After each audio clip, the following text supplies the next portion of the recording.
వెంకటేశాయ. గురుసన్నది కార్యక్రమానికి స్వాగతం, సుస్వాగతం.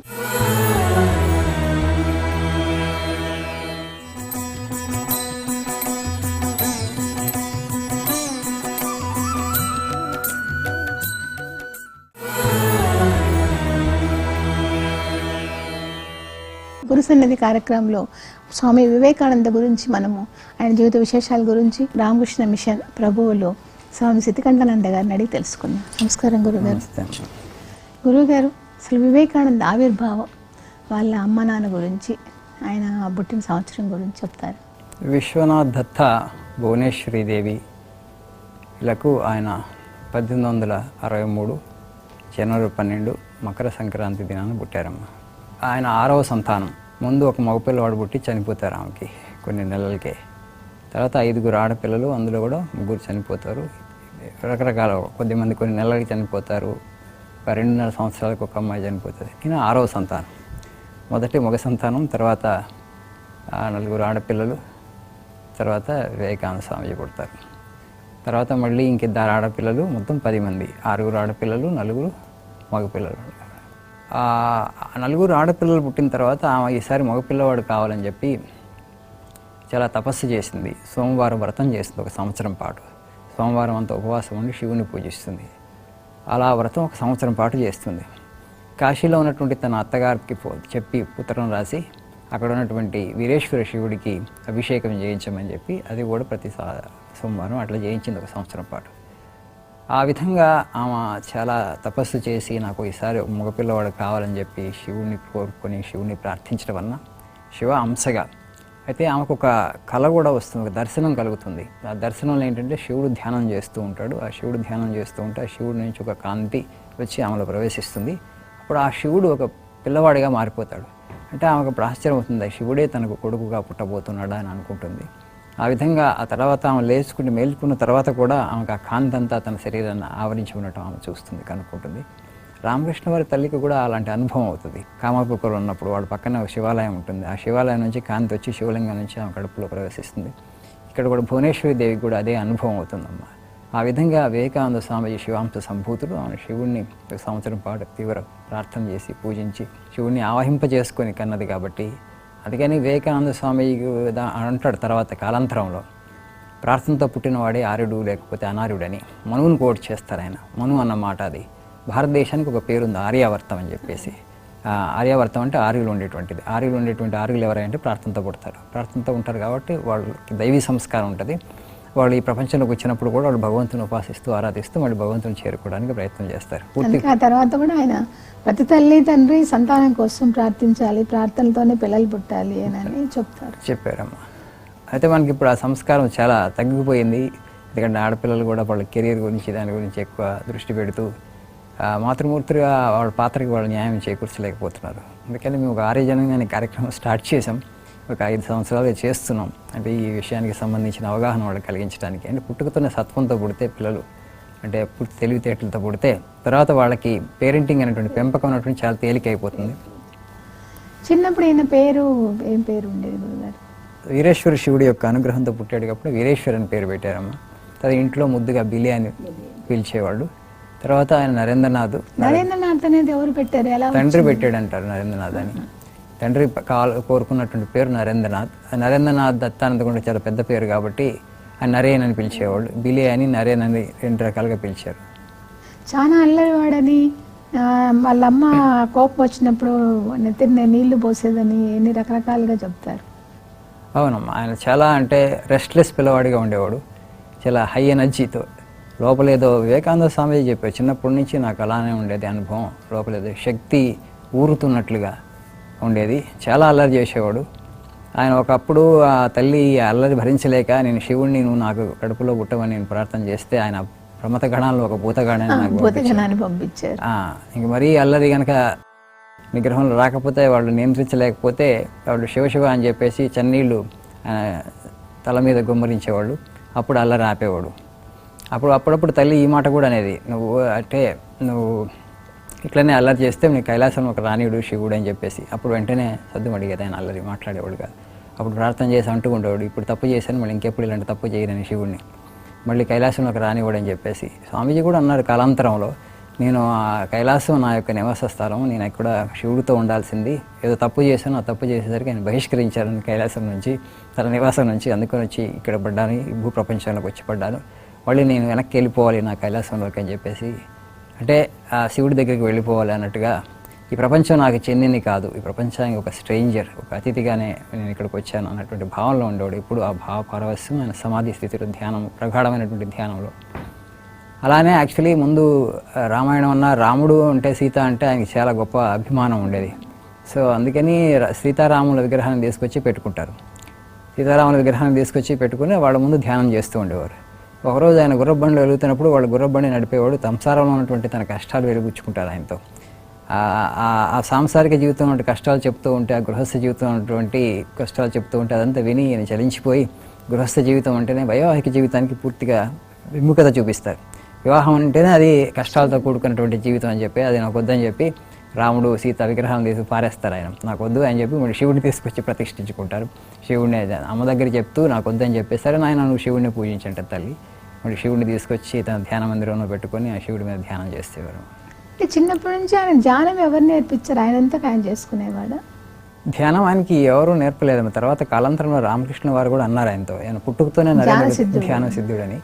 సో అందుకని పూర్వజన్మలో అంటే ఆయన సప్తర్షి మండలం రామకృష్ణ వారికి ఒక అద్భుతమైన దర్శనం కలుగుతుంది. ఆయన దర్శనం ప్రకారం అంటే మూడోసారి మీరు ఇందాక అన్నారు, ఆయన వచ్చినప్పుడు ప్రగాఢమైనటువంటి ధ్యాన స్థితిలో ఉన్నప్పుడు ప్రశ్నలు వేస్తారు. కొన్ని ప్రశ్నలు వేసి, నువ్వు అసలు ఎక్కడి నుంచి వచ్చావు, నువ్వు ఎవరో నీకు తెలుసా అంటే అన్ని సమాధానాలు అక్కడి నుంచి వస్తాయి. అయితే వివేకానంద స్వామికి తెలియదు తను ఆ సమాధానం చెప్పినట్టు కూడా రామకృష్ణ పరమహంసరావుకి తెలుసు. అంటే ఆయన నిజంగా అక్కడి నుంచి వచ్చినటువంటి కరాబరేట్ చేసుకోవడానికో మరి ఆ ప్రశ్నలు అడుగుతారు ఆయన. అది జరిగిన తర్వాత ఆయనకి అసలు అంటే వివేకానందుడు ఏం కార్యం చేయాలన్నటువంటి దాంట్లో ఆ గురువు గారికి ఎలాంటి సందేహం లేదు. పూర్తిగా ఆయన సప్తర్షి మండలం నుంచి వచ్చినటువంటి ఒక యోగి, పూర్వజన్మలోనే చాలా తపస్సు చేయడం వల్ల ధ్యాన సిద్ధుడు. ఆ సూక్ష్మ శరీరం అనేటువంటిది ధ్యాన సిద్ధత్వాన్ని పూర్వజన్మలోనే సంప్రాప్తించిన సూక్ష్మ శరీరం అని చెప్పేసి ఆయనకు ఉండేది. చిన్నప్పటి నుంచి కూడా ఆయన ప్రగాఢంగా ధ్యానం చేస్తూ ఉండేవాడు. ఎంత ఏకాగ్రతతో ధ్యానం చేసేవాడు అంటే, ఒకసారి తన తోటి పిల్లలతో ధ్యానం చేసినప్పుడు ఒక త్రాచపాము వస్తుంది. ఆ త్రాచపాము వస్తే ఆ పిల్లలందరూ ఆ త్రాచపాము చూసి బయటికి పరిగెత్తుతూ నరేన్ పాము వచ్చింది, నువ్వు కూడా బయటికి రాని అరుస్తారు. అయినా కూడా ఆయనకి వినపడదు, ఎందుకంటే ఆయన అంత ధ్యాన స్థితిలో ఉంటాడు. పాము వచ్చిన సంగతే ఆయనకి తెలియదు అంటారు, నాకు వినపడలేదంటారు. అంటే అంత ప్రగాఢంగా ధ్యానంలో లీనమైపోయేవాడు. అంటే 7, 8, 9 సంవత్సరాల వయసు అప్పుడే అంత ప్రగాఢంగా ధ్యానం చేయగలుగుతానంటే, లీనమైపోయి దేహ స్పృహ లేకుండా అయిపోతుందంటే అది పూర్వజన్మ నుంచి వచ్చినటువంటి సంస్కారమే కదమ్మా. ఇంత ఇదిగా ఉండే నరేంద్రుడు మరి ఎందుకు బ్రహ్మ సమాజంలోకి వెళ్ళాడు? విగ్రహారాధన ఎందుకు నిరసించాడు? ఫస్ట్ లో ఆయన కాళీమాతను కూడా నిరసిస్తాడు కదా. ఆయన అసలు చూడటానికి రామకృష్ణ పరమహంస దగ్గరికి వెళ్తాడే కానీ అమ్మవారిని చూడటానికి అయితే లోపలికి వెళ్ళాడు ఫస్ట్ లో. అన్న బ్రహ్మ సమాజ దానికి ఎందుకు ఆకర్షితుడయ్యాడు? అంటే ఆయనకి ఆధ్యాత్మిక జిజ్ఞాస అనేటువంటిది పూర్వజన్మలో నుంచి వచ్చినటువంటిది. ఆయన యోగి కాబట్టి ఈ ప్రపంచంలో ఇమడలేకపోతాడు. ఇది కాదు అని లోపల నుంచి అంతరాత్మ బోధిస్తుంది.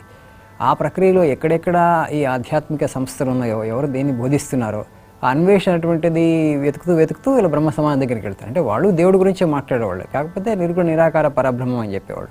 విగ్రహారాధన అనేటువంటిది తక్కువ స్థాయి వాళ్ళకి, అంటే పూర్తిగా పరిణతి చెందినటువంటి సాధకులకి కాదు అది. విగ్రహారాధన అనేటువంటిది భగవంతుడు సర్వవ్యాపి, మన దగ్గర అన్నీ ఉన్నాయి, భగవంతుడు అణువణువున ఉన్నాడు, అన్ని వస్తువులు ఉన్నాడు, సర్వవ్యాపి కూడా. కానీ అందుకనే ఆయనకి అది నచ్చింది. అంటే అది ఇంకా ఉన్నతమైనటువంటి శ్రేణికి చెందినటువంటి సాధకులకి ఆ మార్గము అని చెప్పి తర్వాత రామకృష్ణ పరమహంసల వారికి వచ్చిన తర్వాత దానికి విగ్రహారాధన ప్రాశస్త్యం ఆయనకు అర్థమైంది.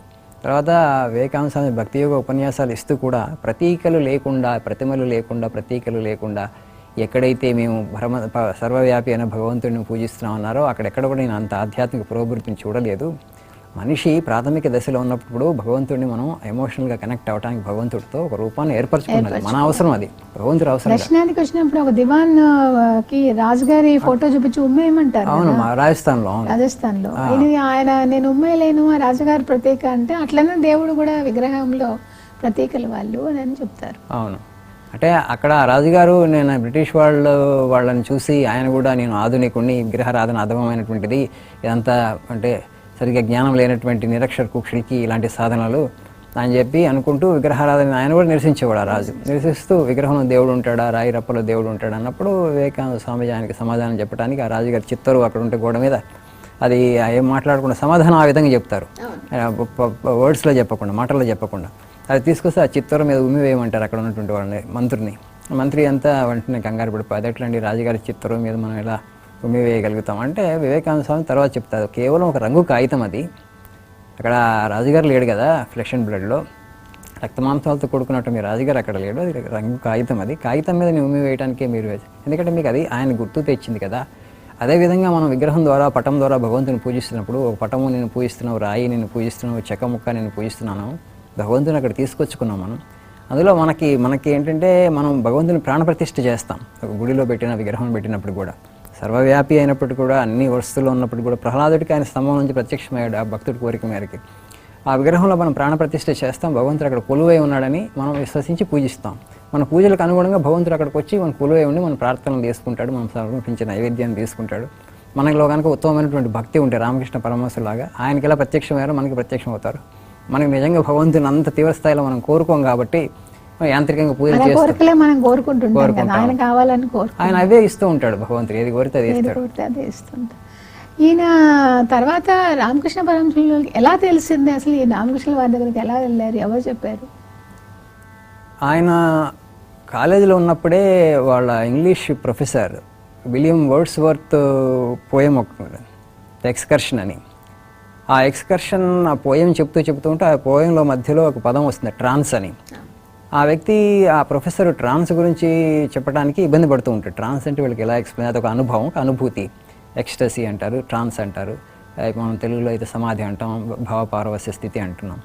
సో అక్కడ ఆ పదాన్ని వివరించేటప్పుడు ఆయనకి రామకృష్ణ పరమహంసల వారు గుర్తొస్తారు. మీరు ఈ పదం ఈ ట్రాన్స్లోకి వెళ్ళటం ఏంటి, ట్రాన్స్లో ఉండటం ఏంటి అనేటువంటి పదాన్ని నేను పూర్తిగా వివరించలేను, మీకు అనుభవపూర్వకంగా తెలుసుకోవాలి అది. అలాంటి అనుభవాన్ని నిత్యం పొందుతున్నటువంటి ఒక వ్యక్తి అక్కడ దక్షిణేశ్వర్లో ఉన్నారు రామకృష్ణ పరమహంసలని.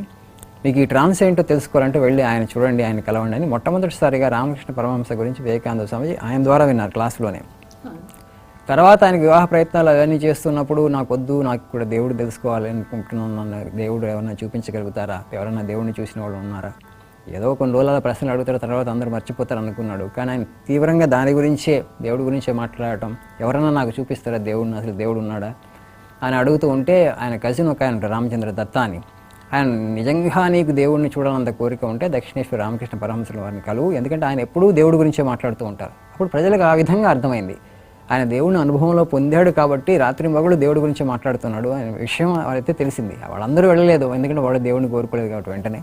కానీ వివేకానంద స్వామికి ఆ సజెషన్ రామచంద్ర దత్తా ఇస్తారు, ఆ సలహా, నువ్వు వెళ్ళి కావాలంటే ఆయన్ని చూడు, ఆయన కలువు ఒకసారి అని చెప్పేసి. అయితే వివేకానంద స్వామిజీ అంతకుముందు ఈ ప్రశ్నతోనే మీరు దేవుడిని చూసారా, అసలు దేవుడు ఉన్నారా అని రవీంద్రనాథ్ ఠాగూర్ వాళ్ళ తండ్రి దేవేంద్రనాథ్ ఠాగూర్, ఆయన కూడా ఒక ఆధ్యాత్మికవేత్త, ఆయన కూడా రవీంద్రనాథ్ ఠాగూర్ గారిలో పెద్ద గడ్డము, ఒక యోగి రూపంలో ఉండేవాడు, ఆయన పెద్ద కళ్ళు, ఆయన ఆధ్యాత్మిక ప్రసంగాలు ఉపన్యాసాలు చేస్తూ ఉండేవారు. వివేకానంద స్వామిజీ ఆయన దగ్గరికి వెళ్ళి అడుగుతారు, మీరు దేవుడి గురించి ఇంత అద్భుతంగా చెప్తున్నారు కదా, మీరు దేవుడిని చూశారా అని. ఆయన అంటారు, నరేంద్ర నీ కళ్ళు చాలా యోగి కళ్ళు ఉన్నాయి, చాలా గొప్పగా ఉన్నాయి, ప్రకాశవంతమైన కళ్ళని కలిగి ఉన్నాం అంటాడు. వివేకానంద స్వామిజీ అది నా ప్రశ్నకి సమాధానం కాదు కదా, మీరు దేవుడిని చూశారా అని అడిగాను. ఎవరు కూడా ఆయనకి అంటే సంతృప్తికరమైనటువంటి సమాధానాన్ని ఇవ్వలేకపోయారు.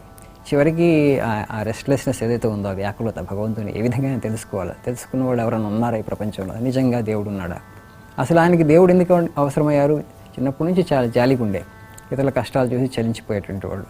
ఎప్పుడైతే తన తండ్రి గతించిన తర్వాత కుటుంబ పరిస్థితులు, బయట ప్రపంచ పరిస్థితులు అవన్నీ చూసేసరికి ఆయన అంటే సప్తర్షి మండలం వచ్చిన వ్యక్తి కాబట్టి ఈ ప్రపంచకత అసలు లేసి మాత్రం కూడా లేదు కాబట్టి చలించిపోయాడు. ఇంత దుఃఖమా ఈ ప్రపంచంలో, ఎవరు ఈ ప్రపంచాన్ని సృష్టించారంటే భగవంతుడు సృష్టించాడంటాం. మరి దేవుడు అంటే ఆయన భగవంతుడి గురించి మాట్లాడుతూ ఆయన కరుణానిధి అంటాం. ఆయన అలాంటి అహేతుకు దయాసింధు అయినటువంటి భగవంతుడు ఇంత క్రూరమైనటువంటి ఈ సమాజాన్ని, ప్రపంచాన్ని ఎందుకు నిర్మించాడు, ఏదో తప్పు చేస్తే ఆయన సరిగ్గా నిర్మించలేదు ఈ ప్రపంచాన్ని అనేటువంటి సందేహం ఆయన మనసును తొలుస్తూ ఉండేది. It not done a perfect world, ఇంకొంచెం బాగా చేసి ఉండాల్సింది, ఇంత దుఃఖంతో ఎందుకు ప్రపంచాన్ని సృష్టించాడు భగవంతుడు, అదే దుఃఖాలయం అశాశ్వతం అని భగవంతుడు భగవద్గీతలో చెప్పారు. కాకపోతే ఇంత దుఃఖంతో కూడుకున్న కష్టాలతో కూడుకున్నటువంటి ప్రపంచాన్ని ఎందుకు నిర్మించాలి అనేటువంటి ఒక రుచి, అసలు దేవుడు ఉన్నాడా, ఉంటే ఆయన చూస్తే కనుక చూస్తే ఎందుకు ఇలాంటి ప్రపంచాన్ని సృష్టించాలని అడగాలని ఆయన కోరిక. సో ఆ విధంగా ఆయన అన్వేషణతో మొదలై ఆ జాలి హృదయం ఉన్నటువంటి వ్యక్తి కాబట్టి దేవుడు నాకు కావాలి, నాకు ఆ సమాధానానికి నా ప్రశ్నకి ఏదైతే సమాధానం కావాలి అని చెప్పి చివరికి రామకృష్ణ పరమహంసల దగ్గరికి వస్తారన్నమాట. అంటే వచ్చిన వెంటనే ఆయనకి దర్శనం చేపిస్తారా రామకృష్ణ పరమహంస గారు? మొదటిసారి ఆయన కలిసినప్పుడు రామకృష్ణ పరమహంసుల వారు, అయ్యో నరుని ఇప్పుడా ఇంత ఆలస్యంగా వచ్చావు, ఈ ప్రాపంచికులకి చెప్పి చెప్పి అంటే ప్రాపంచికమైన విషయాలు విని విని నా చెవులు చిల్లులు పడుతున్నాయి, వినలేకుండా ఉన్నాను, ఇంతకాలం తర్వాత వచ్చావు, ఇప్పటికి ఆలస్యం చేసినట్టు చెప్తూ అంటే ఎమోషనల్ అయిపోతారు. ఎప్పటి నుంచో చూసే తల్లి, విడిపోయినటువంటి తల్లి బిడ్డ మళ్ళీ కలిసినట్టు భావంతో ఆయన అందరూ ఉండగా ఈయనకి వెళ్ళి ప్రసాదం తీసుకెళ్ళి ఆయన నోట్లో పెట్టబోతారు. అంటే నెరీ చిన్న పిల్లవాడు కాదు కదా, వివేకానంద స్వామి 18 సంవత్సరాల యువకుడు అప్పుడు. వాళ్ళందరికీ ఇవ్వకుండా తనకిస్తుంటే తినడానికి ఆయన ఇబ్బంది పడుతూ ఉంటాడు. అక్కడ వసారాలోకి తీసుకెళ్ళి ఆయన తినిపించడానికి ప్రయత్నం చేస్తారు. ఈయన ఏం చేస్తున్నాడు మిగతా వాళ్ళు అందరూ వాళ్ళకి ప్రసాదం ఇవ్వాలి, నాతో పాటు నాకు ఒక్కడనే పట్టుకొని నేను ఒక్కడనే ఉండుంటే అది వేరు విషయం. వాళ్ళందరి మధ్యలో నాకే ఆయన పూర్తి దృష్టి అంతా నా మీద పెట్టి ఆ ప్రసాదాలు తిను అని ఒక తల్లి బిడ్డని తినమని ప్రాధేయపడుతున్న విధంగా అడుగుతూ ఉండి నోట్లో పెడుతూ ఉంటే కొంచెం ఇబ్బంది పడతాడు వివేకానంద స్వామీజీ. అందుకని ఆయనకి నేను మోనోమానియాక్ అది నిజంగా అనే ఎస్ వాళ్ళందరూ వెళ్ళిపోయిన తర్వాత స్వామీజీ అడుగుతారు, మీరు దేవుడిని చూశారా అంటే, నరేన్ చూశాను, నిన్నెట్లా చూస్తున్నాను అట్లానే చూస్తున్నాను, కానీ దేవుడిని కోరుకునేవాళ్ళు ఎవరు? భార్య పిల్లల కోసం, భర్త పిల్లల కోసం కడవడు కొద్ది కన్నీళ్ళు గారుస్తారు, కానీ దేవుడి గురించి మూడు చుక్కలు కన్నీళ్ళు గార్చేవారు వీళ్ళు ఎవరున్నారు ఆయన ఈ ప్రపంచంలో? దేవుడి యొక్క సృష్టిని కోరుకుంటున్నాం, మనం దేవుడిని కోరుకోవట్లేదు, సృష్టికర్తను కోరుకోవట్లేదు, మనం సృష్టిని కోరుకుంటున్నాం. తర్వాత కాలాంతరంలో రామకృష్ణ పరమహంసరావు చెప్పారు, వీఆర్ సో మ్యాజిక్ అనేటువంటిది మనం ఎంత ఆకర్షిస్తుందంటే ఈ ప్రపంచం అనేటువంటి మ్యాజిక్, మన మెజిషియన్ని మర్చిపోయి ఉంటారు. భగవంతుడు మెజిషియన్, ప్రపంచం ఆయన మ్యాజిక్. ఆయన మ్యాజిక్ని చూస్తూ మనకు మెజిషియన్ గుర్తు రావట్లేదు, అదే ఆశ్చర్యకరమైనటువంటి విషయం, అదే మాయ కరెక్ట్, అదే మాయ, అదే అజ్ఞానం. అసలు లేకపోతే మనం సృష్టించలేదు ఈ ప్రపంచాన్ని, మన సృష్టిలో భాగం, ఆకర్షితం సృష్టిలో భాగం. అసలు ఎవరి రూపకల్పన సృష్టి అనుకున్నప్పుడు మనకు దేవుడు గుర్తొస్తాడు. ఇంకా తర్వాత ఆ దేవుడి యొక్క స్వరూపం ఏంటి, స్వభావం ఏంటి, వివిధ మతాలు ఏం చెప్తున్నాయి, ఇంతకుముందు పుట్టిన ఋషులు, మునులు, సాధువులు, లేకపోతే స్పిరిచువల్ ఇల్యూమెంట్ పీపుల్ వాళ్ళు ఏం చెప్తున్నట్టు మనం అన్వేషిస్తాం అది తర్వాత. కానీ అసలు గుర్తుకు రాకపోవటం, ఇంత ప్రపంచాన్ని చూసి కూడా ఈ ప్రపంచానికి రూపకర్త ఎవరు, ఈ ప్రపంచాన్ని సంకల్పించింది ఎవరు అన్నటువంటి ప్రశ్న రాకపోవడం, ఆ అన్వేషణ మొదలుపెట్టి కొంచెం ఆ దిశగా మనం కృషి చేయకపోవటమే లేదు మనకి. మనం ఇప్పుడు పూర్తిగా పాశ్చాత్యీకరణ వలన వాళ్ళు ఏదైతే అవన్నీ మెటాఫిజికల్ థింగ్స్, అవన్నీ నిజం కావు, అవన్నీ ఒక ఊహలు, కల్పనలు అని చెప్పేసి కేవలం ప్రాపంచికమైనటువంటి ప్రపంచం అనుకొని అదంతా కూడా టైం వేస్ట్, కాలయాపన అని చెప్పేసి పూర్తి మనం ప్రాపంచికతను తెచ్చుకున్నాం ఈ ప్రపంచంలో ఇప్పుడు. కానీ వివేకానంద స్వామి ఒక మాట అంటారు అక్కడ, ఇప్పటికి కూడా ఈ ఇంకా భగవంతుడు లేకపోతే ఈ ఆధ్యాత్మిక విషయాల పట్ల కాస్త ఆసక్తి, కాస్త సింపతి, కాస్త అనురక్తి ఒక భారతదేశం అంటారు. ఆయన రెండోసారి కలిసినప్పుడు మళ్ళీ ఆయనకి అంటే స్వామి మోకాలు పైన పెట్టి చూపిస్తారు కదా, అప్పుడు ఆయన ఏ విధంగా ఫీల్ అయ్యారు, ఏ విధంగా ఇదయ్యారు? అప్పుడు అది అయితే ఆ అనుభవాన్ని ఆయన జీర్ణించుకోలేకపోతాడు అనుకుంటాం. యాక్చువల్గా వివేకానంద స్వామీజీ ప్రశ్నలు అడుగుతారు. అప్పుడు ప్రశ్నలు అడిగి అక్కడ కొంచెం ఆర్గ్యుమెంట్ కూడా జరుగుతుంది. ప్రశ్నలు అడిగిన తర్వాత ఆయన ఈ సప్తర్షి మండలం నుంచి వచ్చి ఉంటాడు కదా, సప్తర్షి మండలం నుంచి నువ్వు ఎవరో నీకు తెలుసు ఆయనకి. అయితే ఆ సంవాదం అనేటువంటిది ఏంటి మనకు తెలియదు, ఆయన ఏం ప్రశ్నలు అడిగేది, ఏం సమాధానం రాబట్టే అనేటువంటిది. వచ్చిన తర్వాత స్థితిని ఆయన తొలగించి వేస్తారు. తర్వాత అంటే ఆయన రామకృష్ణ పరమహంసుల వారు ఎప్పుడు నుంచి కాళీదేవిని ఆరాధించారు అంటే ముందు నిరసించారు కదా విగ్రహాలు, ఏమైనా రామకృష్ణుల వారితో కూడా ఆయన వాదిస్తారు, విగ్రహారాధన కాళీమాత అంటే వాదిస్తారు. అప్పుడు రామకృష్ణ పరమహంస కొన్ని రోజులు నా దగ్గర రావద్దని కూడా తిడతారు. కానీ ఎప్పటి నుంచి ఈయనకి మళ్ళీ విగ్రహారాధన మీద, కాళీదేవి మీద ఆరాధన మొదలైంది? తన తండ్రి చనిపోయిన తర్వాత వివేకానంద స్వామిజీ ఉద్యోగ అన్వేషణ ఉంటారు కొన్ని రోజులు. ఆ ఉద్యోగాలు ఏమీ దొరకవు. ఒక పక్కనేమో ఈ ఆవేదన, భగవంతుని తెలుసుకోవాలి, భగవంతుని చూడాలి. రామకృష్ణ వారితో అప్పటికి ఒకసారి వెళ్ళొచ్చారు. నేను చూశాను, నిన్ను కూడా చూపిస్తుంది, నిన్ను చూసినట్టు చూస్తున్నా అన్నారు. మనసంతా ఇటువైపున లాగుతుంది. ఇటు పక్కన కుటుంబ బాధ్యతలు, పెద్దవాడు అప్పుడు, ఇంకా మిగతా వాళ్ళు ఎవరు లేరు. ఇప్పుడు తల్లి ఒకతే అయిపోయింది. తండ్రి ఉన్నప్పుడు చాలా రాజులాగా బ్రతికాడు, ఎందుకని అటార్నీ కాబట్టి శ్రీమంతుల కుటుంబంలోనే పుట్టాడు. కానీ ఆ తండ్రి చాలా దాన ధర్మాలు చేసేవాడు. వాళ్ళ తండ్రి కూడా చాలా దయాళు, కుటుంబ సభ్యులకి, బంధువులకి ఎవరు అడిగితే వాళ్ళకి ఏది అడిగితే అది ఇచ్చేసి అంటే తర్వాత ఇంకా ఎప్పుడైతే మళ్ళీ రోడ్డు మీద పడుతుంది మొత్తం కుటుంబం. అందుకని తప్పకుండా నేను ఉద్యోగం చేయాల్సిన అవసరం ఏర్పడుతుంది. ఉద్యోగాల కోసం చాలా ప్రయత్నాలు చేస్తాడు, అవి ఉద్యోగాలు సరిగ్గా దొరకవు. అప్పుడు ఇంకొకసారి ఒకరోజు చాలా ఆవేదనతో రామకృష్ణ వారి దగ్గరికి వస్తారు ఆయన. రామకృష్ణ వారికి తెలుసు ఇంకేం ఎక్కడికి వెళ్ళలేడని చెప్పేసి. వివాహ ప్రయత్నాలు కూడా చేస్తారు. వివాహ ప్రయత్నాలు చేస్తున్నప్పుడు ఒకసారి రామకృష్ణ పరమహంస వారి గుర్రబండి కట్టుకుని వచ్చేస్తారు వెంటనే. పెళ్లి చేసుకోవద్దు. అమ్మ బాబోయ్ ఈయన చేసుకుంటే ఈయన వేరే పని ఉందని చెప్పేసి, అంటే కరణజన్ముడు వేరే కార్యాన్ని చేయాలని చెప్పి ఆయన చేసుకోవడానికి తెలిసినప్పటికీ కూడా, ఎందుకంటే మాయ అనేటువంటిది నమ్మడానికి వీలు లేదని చెప్పేసి వచ్చేసి, ఎప్పుడైతే వివేకానంద స్వామిజీకి ఆ ఉద్దేశం ఏం లేదని తెలుసుకున్న తర్వాత మళ్ళీ ఆయన మనసుని కుదుటపరుచుకొని మళ్ళీ దక్షిణేశ్వరం వెళ్ళిపోతారు. వెళ్ళిపోయిన తర్వాత ఈసారి వచ్చినప్పుడు రామకృష్ణ వారు అంటారు, ఇప్పుడు మీ కాళికాదేవిని ప్రార్థించండి, మా కుటుంబం అంతా ఇలా చాలా దుఃఖంలో ఉంది, ఇప్పుడు కష్టాల్లో ఉంది, మా ఆదుకోండి అంటే, నువ్వే వెళ్ళి ప్రార్థన చేయి అంటారు కాళికాదేవికి. నీ కుటుంబం గురించి నీ నామని అడగటం ఏంటి, నువ్వే వెళ్ళి ప్రార్థన చేసుకో, నువ్వే అడుగు. అయితే వివేకానంద స్వామి వెళ్తారు మొదటిసారి వెళ్తారు, వెళ్ళి కానీ అమ్మని అడగలేకపోతారు. అంటే నాకు ఈయన కష్టాల్లో ఉంది కుటుంబము, ఆర్థిక పరిస్థితి కాస్త మెరుగుపరచండి, అలాంటి ప్రాపంచికమైనటువంటి కోరికను ఆయన కోరుకోలేకపోతాడు. నాకు భక్తి జ్ఞాన వైరాగ్యాలు ఇవ్వమనే కోరుకుంటాడు. మళ్ళీ రామకృష్ణ పరమహంసలో కోరుకున్నావా అంటారు వచ్చిన తర్వాత. నేను కోరుకోలేదు, నువ్వు ఏ కోరుకోగలిగానంటే మళ్ళీ వెళ్ళమంటాడు ఆయన. పోనీ ఈసారి నువ్వు ఏదైతే మొదటిసారి కోరుకున్నావు దాన్ని పక్కన పెట్టి, ఈసారి నువ్వు ఏదైతే నన్ను అడుగుతున్నావో ఆ అమ్మని అడుగు మళ్ళీ వెళ్ళి అంటే. రెండోసారి అడగలేకపోతారు, మూడోసారి కూడా వెళ్ళి అడగలేకపోతారు వివేకానంద స్వామిజీ. ఎందుకంటే ఇప్పుడు తర్వాత రామకృష్ణ వారు తను ఒక చెప్తారు ఆయన, ఒక అమ్మ దగ్గరికి వెళ్ళి, జగన్మాత భగవంతుడి దగ్గరికి వెళ్ళి ప్రాపంచికమైనటువంటి అడగటం ఎలాంటిదంటే, ఒక మహారాజు దగ్గరికి వెళ్ళి 1 కేజీ వంకాయలు ఇవ్వమని చెప్పి అడగడం అవుతుంది. భగవంతుడికి మన కనీస అవసరాలు తెలుసు, ఏది ఇవ్వాలో అది ఈ ప్రాపంచిక ప్రపంచంలో మనకి ఎంతో స్థాయిలో ఈ సుఖాలు ఉండాలన్నటువంటిది, సౌలభ్యాలు ఉండాలని ఆయన నిర్ణయిస్తారు. మనం అసలు వాటిని కోరుకోవాల్సిన అవసరం లేదు, పరమోత్కృష్టమైన దాన్ని కోరుకోవాలని చెప్తారు. పరమోత్కృష్టమైనది ఏంటంటే భక్తి జ్ఞానం వైరాగ్యం. వివేకానంద స్వామి దాన్నే కోరుకుంటారు. ఇక 3 సార్లు ఆయన ప్రయత్నం చేసి విఫలమైన తర్వాత రామకృష్ణ వారు, సరే మీ కుటుంబానికి ఎప్పుడు కూడా కనీస అవసరాలకు ఎప్పుడు లోటు ఉండదు అని చెప్పేసి పంపించేస్తారమ్మా. ఇట్లాంటి రామకృష్ణ గారి జీవితంలో కూడా జరుగుతుంది కదా. ఆయన చనిపోకముందు క్యాన్సర్ వచ్చినప్పుడు తినలేకపోతుంటే వివేకానందుల వారు అడగమంటారు, అమ్మని అడగండి తినడానికి అవకాశం ఇవ్వమని అడగమంటే 8,000 లోపలికి వెళ్ళి ఏం అడగకుండా వస్తారు. ఆ విధంగా 2-3 సార్లు అయిన తర్వాత మళ్ళీ అమ్మ అన్ని నోట్లో తింటున్నావు కదా, ఈ నోరు కూడా తినాలా అని అన్నట్టుండే. ఇద్దరి జీవితాల్లో వాళ్ళ అమ్మని ప్రాపంచిక సుఖాల కోసం అడగలేకపోయారు ఇద్దరు. ఆయన రామకృష్ణ పరమహంస అడగలేకపోయారు, వివేకానందుడు కూడా అడగలేకపోయారు. తర్వాత అంటే ఎన్ని సంవత్సరాలు రామకృష్ణులతో కలిసి ఉన్నారు వివేకానంద? అంతే 86, 82 ఐ థింక్, 4.5 సంవత్సరాలు 5 సంవత్సరాలు అంతే ఆయన శిక్షణ ఇచ్చింది ఈయనకి. 86లోనే ఆయన సమాధి అయిపోయారు. సో ఆయన క్యాన్సర్ వచ్చినప్పుడు అప్పుడు భక్తులందరూ ఆయన ప్రాధేయపడతారు. అంటే మా కోసం కాదు, ఆయనకి ఇష్టం ఉండదు రామకృష్ణ పరమహంస వారికి జగన్మాతని నాకు ఈ వ్యాధిని తొలగించమని అడగడానికి.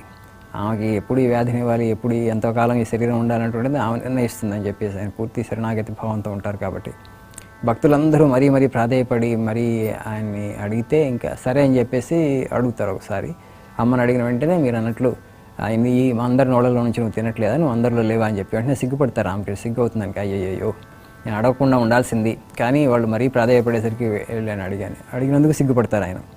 నేను తెలుసు ముందు అడగకూడదని, అడగాల్సిన అవసరం లేదని, అయినా వాళ్ళందరి యొక్క ప్రోద్బలం వలన, ఫోర్స్ చేయటం వలన అడుగుతారు.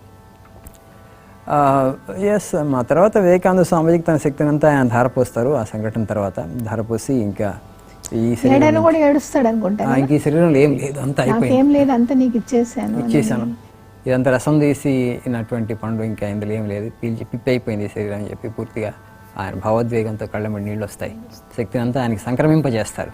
వివేకానంద స్వామి కూడా ఆ కాళికాదేవి ఏదైతే ఆయన కాళికాదేవి అన్నారో, పూజించారో, ఆ కాళికాదేవి శరీరాన్ని ఆవహించి ఉంది. ఆవహించి నాకు రెస్ట్ ఇవ్వట్లేదని చెప్తారు.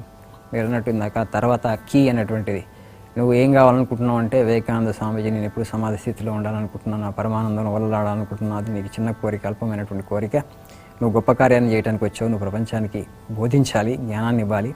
తర్వాత వివేకానంద స్వామీజీ రామకృష్ణ వారి శిష్యరికం తర్వాత ఆయనకి ఆధ్యాత్మిక అనుభూతులు కలిగిన తర్వాత, ఇదంతా మాయ, ఇదంతా అజ్ఞానం వలన దుఃఖం ఉంది, కోరిక వలన దుఃఖం కలుగుతుంది, అజ్ఞానం వలన.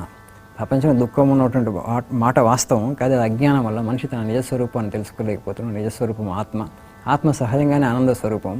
ఇది ఒక విస్మృతి ఏర్పడింది, నేను దేహము, నేను మనస్సును అన్నటువంటిది ఈ మమత్వం ఏదైతే వచ్చిందో అది మోహం, అది మాయ, అది అజ్ఞానం. ఆ అజ్ఞానం కారణంగానే మనిషి దుఃఖితుడవుతున్నాడు. ఈ అజ్ఞానం తొలగించుకుంటే మనిషి దైవస్వరూపుడు అని చెప్పి తర్వాత Vivekananda Swami each soul is potential divine, ఆ పొటెన్షియల్ డివినిటీ అనేటువంటిది మన అందరిలోనూ ఉంది. ఆ దైవత్వం అనేటువంటిది, ఆ దైవత్వాన్ని అభివ్యక్తీకరించుకోవడానికి మనం ప్రయత్నం చేయాలి. మనం ఈ నైతికత, ఈ మొరాలిటీ దేని గురించి మాట్లాడుతున్నాం, ఇవన్నీ కూడా మనకి దానికి సహాయకారులుగా ఉండాలని చెప్తారు. సహాయకారులే. అప్పుడే మనకి ఈ క్యారెక్టర్ డెవలప్మెంట్ మీద, ఈ నిస్వార్థమైనటువంటి కర్మల మీద, అన్సెల్ఫిష్ వర్క్ మీద ఆధారపడుతుంది. భగవంతుడు నీలోనే ఉన్నాడు, నువ్వు అతి సమీపంలో ఉన్నాడు అని తెలుసుకోవాలంటే ఈ ఆధ్యాత్మిక సాధన చేసి మనం ఈ మాయను తొలగించుకుంటే మళ్ళీ మనం నిజస్వరూపాన్ని పొందుతాం, ఆనంద స్వరూపంగానే మిగులుతాం, దుఃఖం నుంచి పూర్తిగా మనం బయటపడతామని చెప్పి ఆ జ్ఞానం వచ్చిన తర్వాత, ఆయన ప్రపంచాన్ని చూసిన తర్వాత అందరికీ ఆ జ్ఞానాన్ని బోధించి అందరినీ ఆధ్యాత్మిక మార్గంలో ప్రవేశపెట్టి అందరూ కూడా ఆ సిద్ధిని పొందేటట్లు, అందరూ కూడా అమృతత్వ లబ్ధిని పొందేటట్లు వివేకానందం చేయాలని ఒక తపనతో పాపం ప్రపంచం అంతా తిరిగి బోధించి తన శరీరాన్ని లెక్క చేయకుండా, సుభాష్ చంద్రబోస్ అంటారు రెక్లెస్ ఇన్ హిస్ సాక్రిఫైస్ అంటారు. ఆ త్యాగం, ఏ త్యాగం కూడా గొప్ప త్యాగం అనిపించలేదు ఆయనకి, ఎందుకంటే ప్రపంచం అంత దుఃఖంలో ఉన్నట్టు వివేకానంద స్వామి చూశారు. సమయం లేదు నాకు, ఈ తక్కువ సమయంలో అంత జ్ఞానాన్ని అందరికీ ఇవ్వాలని చెప్పి అటు భారతదేశంలోనూ అటు పాశ్చాత్య దేశాల్లోనూ ఆ జ్ఞానాన్ని వితరణ చేశారమ్మ. ఇప్పుడు కూడా మనం ఆయన పుస్తకాలు, ఆయన సందేశం చదువుతూ ఉంటే ఆయనలో ఉన్నటువంటి ఏమంటాం దాన్ని, ఆ సంవేదన ఇతరుల పట్ల ఇచ్చి వాళ్ళందరినీ కూడా దుఃఖం నుంచి బయటకు తీసిన ఒక తపన, ఒక తాపత్రయం మనకు కనపడుతుంది. ఒక తల్లి తండ్రిని చూస్తాం ఆయనలో. తల్లి తండ్రి బిడ్డల కోసం ఏ విధంగా అయితే వాళ్ళు తాపత్రయపడతారో, వాళ్ళ దుఃఖాన్ని, వాళ్ళ కష్టాలు ఉండకూడదు అంటారు బిడ్డలకి. వీళ్ళు కష్టపడతారు కానీ బిడ్డలు కష్టాలు రాకుండా ఉండాలని కోరుకుంటారు. అదేవిధంగా ఒక తల్లిని తండ్రిని మనం ఆయనలో చూడగలం. అంటే నా బిడ్డలకి ఎవరికి కష్టం రాకూడదు, ఆ కష్టాల నుంచి వాళ్ళు బయటికి రావాలి, ఆ కష్టాలని వాళ్ళు తేలికగా అధిగమించగలిగి ఉండాలని చెప్పి నిర్భయత్వం గురించి మాట్లాడతారు అద్భుతంగా. స్ట్రెంగ్త్ గురించి మాట్లాడతారు. బలమే జీవనం, బలహీనత మరణం, బలాన్ని పొందండి, జ్ఞానాన్ని సంపాదించుకోండి అని చెప్పేసి. ఆ విధంగా వ్యక్తిత్వ వికాసానికి కూడా ఆయన భావనలు విపరీతంగా ఉపయోగపడుతున్నాయి ఈ రోజుల్లో. అంటే రామకృష్ణ పరమహంస వెళ్ళిన తర్వాత ఈయన సన్యాసాశ్రమం తీసుకున్నారు, సన్యాస దీక్ష తీసుకున్నారు. అవునమ్మా. 16 మంది శిష్యులు తీసుకుంటారు కదా. 16 మంది శిష్యులు. రామకృష్ణ వారి అంటే ఆయనే ఒకసారి ఇస్తారు ఈ కాషాయ బట్టలు, కానీ మామూలు విరజా హోమం చేసి తీసుకోవడం అనేది జరగలేదు. ఒకరోజు ఒక సన్యాసి ఆయన తర్వాత భవిష్యత్తులో సన్యాసి అవబోతుండే కాషాయ వస్త్రాలు తెచ్చి సాధువులకి ఇవ్వాలి అని చెప్పేసి ఆయన కోరుకుంటుంటే రామకృష్ణ పరమహంస వారు, నీకు ఇంతకన్నా నీకు మంచి సాధువులు ఎక్కడ దొరుకుతారు, ఇంకా వీళ్ళకి ఇవ్వమని చెప్తారు. ఆ విధంగా ముందే రామకృష్ణ పరమహంస వారు ఒక విధంగా ఇచ్చినట్లే, కానీ ప్రామాణికంగా అంటే ఒక విరజా హోమం చేసి తీసుకోవడం అనేటువంటిది జరగలేదు. అది తర్వాత వివేకానంద స్వామిజీ వాళ్ళందరూ రామకృష్ణ పరమహంస వారు సమాధి అయిన తర్వాతనే తీసుకుంటారు. సన్యాసి అయిన తర్వాత ఒక 2 పూటలు తప్పకంటే ఎక్కువ వేరే 2 పూటలు వేరే ఊళ్ళల్లో, ఒకే ఊళ్ళో ఉండకూడదు అని మొత్తం హిమాలయాలు అన్నీ తిరుగుతారు ఆయన. అంటే ఆయన తిరిగినప్పుడు ఆయనకి అప్పుడు అనిపిస్తుందా అమెరికాకు పోవాలా అని, లేకుంటే ఎందుకు ముందే అమెరికాకు పోవాలనే ఆలోచన ముందు లేదు కదా, అంటే ఆ దేశాటం తిరిగినప్పుడు అనిపిస్తుందా అని అడుగుతారు. ఎవరు దాన్ని ప్రేరేపించారు? అంటే మనం ఇందాక అనుకున్నాం కదా, రామకృష్ణ పరమహంస వారు నీ కోరిక ఏంటంటే నేను ఇప్పుడు సమాధిలో ఉండాలని, నువ్వు ప్రపంచానికి బోధించాలంటారు ఆయన. నేను బోధించానంటారు, నీ ఎముకలే బోధిస్తాయని చెప్తారు ఆయన. తన తాళం నాగిరం ఉంది, నువ్వు అప్పటి వరకు ఆ కార్యం చేయాలి. అప్పుడు కూడా వివేకానంద స్వామి నమ్మడు, ఆయన ఏదో చెప్తాడు, నా ఇష్టం వచ్చింది నేను చేస్తాను అనుకుంటారు. కానీ ఎప్పుడైతే ఆయన తీర్థయాత్రలకు బయలుదేరారు, హిమాలయాలకు వెళ్ళారో, అప్పుడు ఆయన కొంచెం ఈ సమాజాన్ని, ప్రపంచాన్ని, కలకట్టా బయట ఉన్నటువంటి ప్రపంచాన్ని కూడా చూసేటువంటి అవకాశం కలిగింది ఆయనకి. చూసిన తర్వాత అన్ని చోట్ల భారతదేశం చూసిన తర్వాత, ఒకప్పుడు ఈ దేశం ఎట్లా ఉండేది, ఋషి కదా, వేదకాలంలో ఎట్లా ఉండేది, ఒకప్పుడు ఎంత గొప్ప వైభవంతో ప్రకాశించింది, ఎంత జ్ఞానభూమిగా ఉన్నది, అంత ఆధ్యాత్మిక ఋషులు మహర్షులు ఉండేటువంటి వాళ్ళు, ఎంత గొప్పగా రాజ్యాలు ఉండేవి. మనప్పుడు రాముడు త్రేతాయుగముల కాలంలో ఏమైనా చూసుకుంటే, ఇప్పుడు ఎలాంటి భారతదేశం ఉంది, బ్రిటిష్ వాళ్ళ పరిపాలనలో, అంతకుముందు మొఘలాయుల పరిపాలనలో వచ్చిన తర్వాత ఈ దేశం ఎందుకు ఇంత దిగజారిపోయింది, ఎందుకు ప్రజలు ఇంత అజ్ఞానంతో ఉన్నారు, ఇంత దుఃఖంలో ఉన్నారు, ఇంత దారిద్ర్యం, ఎక్కడ చూసినా దారిద్ర్యము, దుఃఖము, మూఢనమ్మకాలే. ఆధ్యాత్మిక పేరుతో కూడా కేవలం మూఢనమ్మకాలను పట్టుకొని కూర్చోవాలి. ఎందుకంటే లౌకిక విద్యకే నోచుకున్నటువంటి వాళ్ళకి క్రమక్రమంగా సత్వగుణంలో ఉన్నాం అనుకున్నా అందరూ తమోగుణంలో ఉండిపోయారు. లేకపోతే బ్రిటిష్ వాళ్ళు ఎలా పరిపాలించగలుగుతారు, ఇంతమంది తమోగుణంలో ఉండి ఒక నిస్తేజమైనటువంటి, నిస్సత్వతో కూడుకున్నటువంటిది, ఆత్మవిశ్వాసం కోల్పోయినటువంటి జాతిని చూశారు ఆయన. ఋషి కాబట్టి అలాంటి ప్రాచీన భారతదేశం ఎట్లా ఉండేది, ఇప్పుడు ఈ భారతదేశం ఎలా అయిందని చెప్పి ఆ ఆవేదనతో ఆయన వారణాసిలో ఒక మాట అంటారు. అదంతా చూసి ఇంకో శిష్యుడితో, the society will follow me like a dog అంటారు. నేను హిమాలయాలకు వెళుతున్నాను, అక్కడ నుంచి నేను ఒక బాంబులాగా ఎక్స్ప్లోడ్ అవుతాను, ఆ బాంబులాగా ఎక్స్ప్లోడ్ అయ్యి ప్రపంచం అంతా నన్ను అనుసరించేటట్టు చేస్తానంటాడు ఆయన. The society will follow me like a dog అంటే ఆయన ఉద్దేశం ఏంటంటే, మీరందరూ మాయవైపు వెళుతున్నారు, మీరు ఇంకా ఎంత లోపలికి వెళితే అంత దుఃఖం పెరుగుతుంది, మీరు ఏమన్నా చేయండి, ఇంకొక మార్గం ఉన్నారు, మీరంతా నివృత్తిలో లేరు, ప్రవృత్తిలోకి వెళ్తున్నారు, కాబట్టి మీరందరినీ నివృత్తిలోకి తీసుకొస్తాను. నా సందేశం ఆ విధంగా మీరు ఎక్కువగా మాయలోకి వెళ్తున్నారు కాబట్టి ఎక్కువ దుఃఖం అంటుకుంటుంది కాబట్టి తర్వాత తప్పకుండా ఈ సందేశాన్ని స్వీకరించాల్సిందని చెప్పి world will follow me like a dog, ఒక కుక్కలాగా నన్ను అనుసరించేటట్లు చేస్తాను. అంత ఆ శక్తిని ఆయనకి ఫీల్ అవుతూ ఉంటాడు. అక్కడ నుంచి ఆయన హిమాలయాలకు వెళ్తారమ్మా. హిమాలయాలకు వెళ్ళి తర్వాత భారతదేశం మొత్తం పర్యటిస్తారు. అన్ని పెద్ద పెద్ద రాజ్యాలని, కేత్రి మహారాజు, ఆళ్వార్ మహారాజు అటు రాజస్థాన్లో, అటు గుజరాత్లో, కోల్హాపూర్ నుంచి అటు మైసూరు, అటు రామ్నాడ్ అన్నీ చూసిన తర్వాత ఆయనకి ఏం చేయాలి భారతదేశానికి, చాలామంది రాజులకి ఆయన సలహా ఇస్తారు. వాళ్ళందరూ కూడా అప్పటికి బ్రిటిష్ వాళ్ళకి తొత్తులుగా మారి వాళ్ళు విలాసవంతమైన జీవితాలు గడుపుతూ అయితే బ్రిటిష్ ఆ విధంగా ఉన్నారు. ఇక్కడ ఇటుపక్క వాళ్ళ యొక్క ప్రజల్ని పట్టించుకోకపోవడం, విద్య లేదు, వైద్యం లేదు, ఆ విధంగా ప్రజలు చాలా దుఃఖంతో పీడింపబడుతూ ఉన్నటువంటి స్థితి, దారిద్ర్యం. అప్పుడు ఆయన వాళ్ళకి ఏమైనా చేయొచ్చు కదా, మీరు ఇలా విలాసాలతో మీరు తొలదొగే బదులు బ్రిటిష్ వాళ్ళకి తొత్తులుగా మారి మీ ప్రజలు కదా, మీకు ఒక బాధ్యత ఉంది కదా అంటే వాళ్ళు ఎవరిలో కూడా హృదయం కనపడలేదు. కొద్దిమంది ఆయనకి సహాయం చేస్తున్నారు అని తప్ప మిగతా వాళ్ళు ఎవరు కూడా ముందుకు వచ్చి దాంతో ఆయన ఏం చేయాలి, నా దేశాన్ని ఎలా ఉద్ధరించాలి, పూర్వ వైభవాన్ని ఎలా తీసుకురావాలి, ఈ సందేహాలన్నీ చాలా మనసును తొలిచివేసాయి. ఒకసారి కొంచెం ఒక నిర్వేదంతో కూడా ఆయన ఆవహిస్తుంది. మధ్యప్రదేశ్లో ఉన్నటువంటి కాండ్వా అనేటువంటి ప్రాంతంలో ఉన్నప్పుడు ఆయన ఒక అడవి గుండా పోతూ ఉంటాడు. అడవి గుండా పోతూ చెట్టు కింద కూర్చొని ఆయన కొంచెం అట్లా రష్ తీసుకున్న తర్వాత అసలు ఇంకా నేను ఏం చేయాలో తెలియట్లేదు ఆయనకి. ప్రపంచంలో దుఃఖాన్ని అయితే చూశారు, నేనేం చేయలేకపోతున్నాను. తన నిస్సహాయత వివేకానంద స్వామి ఎంతగా వేధించిందంటే అలా ఉండి అలానే చూస్తూ అలా కూర్చుండిపోతుంటే ఒక పులి వస్తుంది. ఆ పులి వచ్చినప్పుడు కనీసం ఎట్లాగో నేను ఏం చేయలేకపోతున్నాను నా దేశానికి, ఈ ప్రపంచానికి, ఈ శరీరం వ్యర్థము, కనీసం ఇదేదో ఆకలితో ఉన్నట్టుంది పులి, దీనికి ఆహారం అవుతాను ఒక పూటకి, కనీసం ఒక జీవికి నా శరీరాన్ని ఆహారం అయ్యాను, ఆ విధమైనటువంటి సేవ చేశాను అనుకుంటాను. ఆయన కారణ జన్ముడు, జగన్మాత ఉద్దేశం వేరు. కాకపోతే ఆ టైంలో ఆయనకు అలా అనిపిస్తుంది. ఎందుకంటే ఏమి చేయాలి, ఎలా ఉద్ధరించాలి, ఎక్కడ మొదలు పెట్టాలో అర్థం కాదు, సందిగ్ధం ఉంటుంది ఆయనకి. సో ఆ విధంగా అనుకుంటే ఆ పులి కొన్నిసార్లు వివేకానంద స్వామి ముఖంలోకి తేరిపార చూసి తర్వాత వెళ్ళిపోతుంది అనుకోండి. తర్వాత ఆయన వచ్చిన తర్వాత ఈ కన్యాకుమారిలో ఎప్పుడైతే ఆ రాక్ మెమోరియల్ ఇప్పుడు ఉంది కదా, ఆ రాక్ మీదకి ఆయన ఈదుకుంటూ వెళ్తాడు. ట్రబుల్ కూడా లేవు ఆయన దగ్గర, ఇంత పడవలో వెళ్ళటానికి. ఈదుకుంటూ వెళ్ళి అక్కడ 3 రోజులు అంటే చాలా ఉద్వేగభరితమైనటువంటి హృదయంతో ఆయన ధ్యానం చేస్తాడు. ప్రగాఢమైనటువంటి ధ్యానంలోకి వెళ్ళిన తర్వాత ఆయనకి ఒక అంటే ఏం చేయాలి, కార్యాచరణ ఎలా ఉండాలి భారతదేశాన్ని పునరుద్ధరించాలంటే, ఆ రోజుల్లో కూడా అమెరికా ప్రపంచంలో అత్యంత ధనిక దేశం. అక్కడికి వెళ్ళి మనం వేదాంతాన్ని అక్కడికి ఇస్తే, వాళ్ళకి చెప్తే ఈ భావనలు, వాళ్ళు ఇప్పటికీ మెటీరియల్స్తో శాచురేట్ అయి ఉన్నారు కాబట్టి, భోగం పూర్తి అయింది కాబట్టి వాళ్ళు యోగానికి వస్తారు, వాళ్ళు అర్థం చేసుకుంటారు. ఈ ఉన్నతమైనటువంటి ఆలోచన వాళ్ళకి ఇస్తే ప్రపంచం మొత్తం కూడా అమెరికానే అనుకరించడానికి సిద్ధపడి ఉంది కాబట్టి, అమెరికా వాళ్ళు కనుక దీన్ని సాధన చేస్తే, వాళ్ళు ఒప్పుకుంటే దీన్ని, అది మొత్తం విశ్వవ్యాప్తం అవుతుంది. అది తేలిగ్గానే వివేకానంద స్వామికి తట్టి అప్పుడు వాళ్ళు నాకు సహాయం చేస్తారు, నా దేశంలో ఇప్పుడు కొంత దారిద్ర్యాన్ని తొలగించడానికి, వీళ్ళకి కనీస అవసరాలను ఏర్పరచడానికి కూడా అవకాశం ఉంటుంది భావన వచ్చింది. అయితే వచ్చిన తర్వాత కూడా వెంటనే ఆయన పడవెక్కేసి వెళ్ళిపోడు, ఓడ ఎక్కేసి రాజుకు సహాయం చేస్తున్నప్పుడు కూడా నేను తర్వాత తీసుకుంటాను మీ దగ్గర అన్నారు. ఇక్కడ హైదరాబాద్ వచ్చినప్పుడు హైదరాబాద్ నవాబు గారు కూడా ఆయనకు సహాయం చేస్తానని చెప్పారు. అయితే డబ్బులు తీసుకోలేదు వివేకానంద స్వామిజీ. నేను సంకల్పించిన తర్వాత నేను వెళ్ళేటప్పుడు మీ దగ్గర అడుగుతాను మళ్ళీ అని చెప్తారు. అది చేసి శారదాదేవికి ఉత్తరం రాస్తారు, నాకు ఇలా అనిపిస్తుంది విదేశాలకు వెళ్ళాలని, అమెరికా వెళ్ళాలని.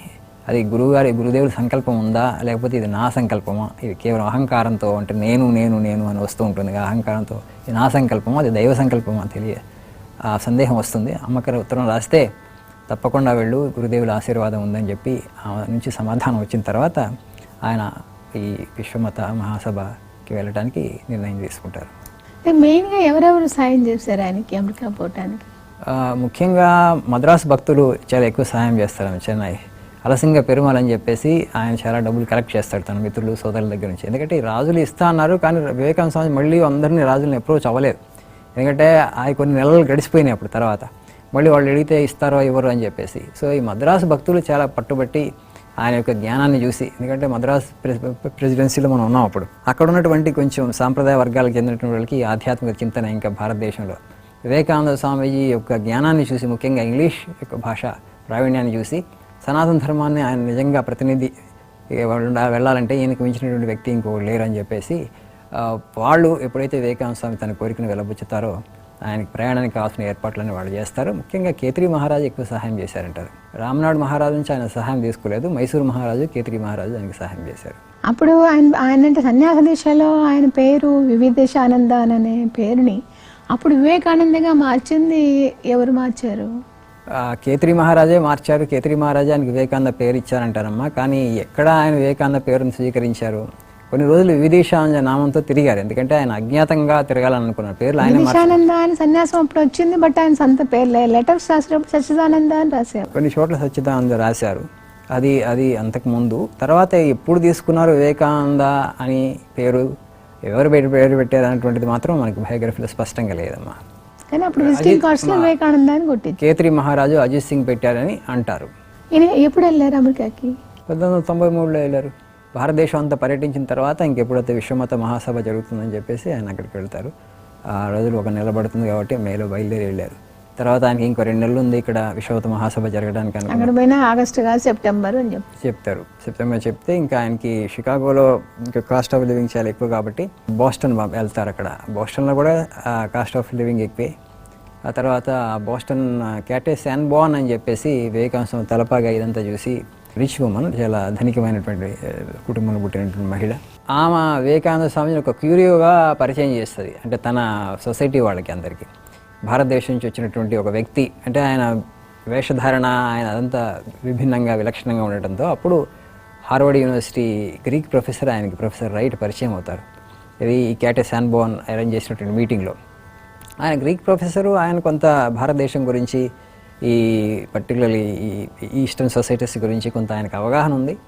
ఆయన ఇంకెక్కువ తెలుసుకోవాలని వివేకానంద స్వామీజీతో ఒక సంవాదం జరుపుతాడు. ఆ సంవాదం ఒక అరగంట సేపే సాగుతుంది, కానీ ఆయన యొక్క ప్రజ్ఞ, ఆయన యొక్క మెదస్సు ఆయన వెంటనే ఆ ప్రొఫెసర్ తెలిసిపోతుంది ఆయనకి.